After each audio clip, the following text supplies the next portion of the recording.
Estelle Chargé, donc, qui est doctorante, Université de Toulouse. Aujourd'hui, la technicité du milieu publicitaire atteint son paroxysme. Ces systèmes de communication sont calculés avec une extrême minutie. Forme, couleur, typographie, tout est calibré afin d'atteindre le public ciblé et le convaincre de la valeur de l'objet concerné.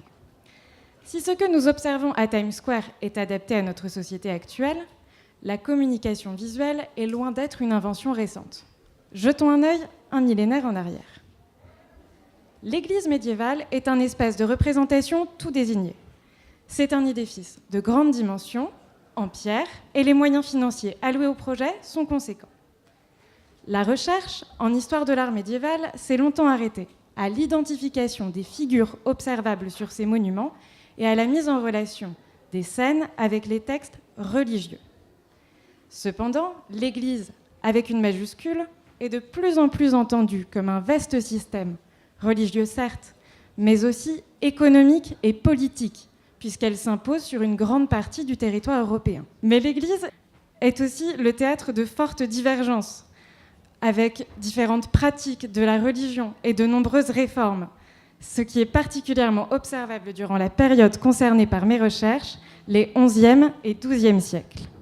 Chacun doit donc se démarquer, exister dans le paysage.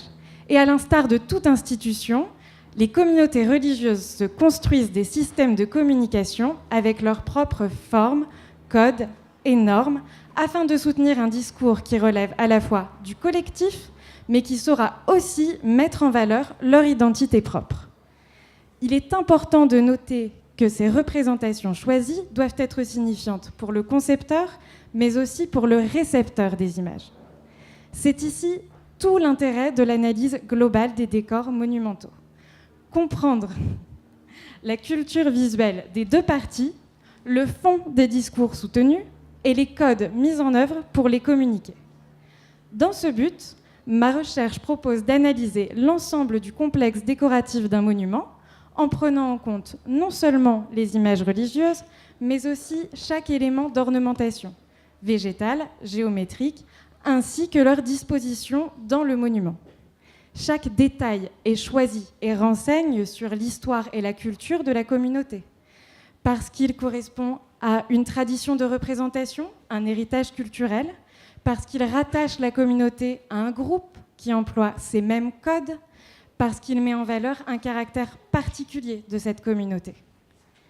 L'analyse sérielle et spatiale des décors monumentaux permet donc d'appréhender la société médiévale par le prisme du représentationnel et de la communication, qui sont des facettes parfois oubliées de sa culture.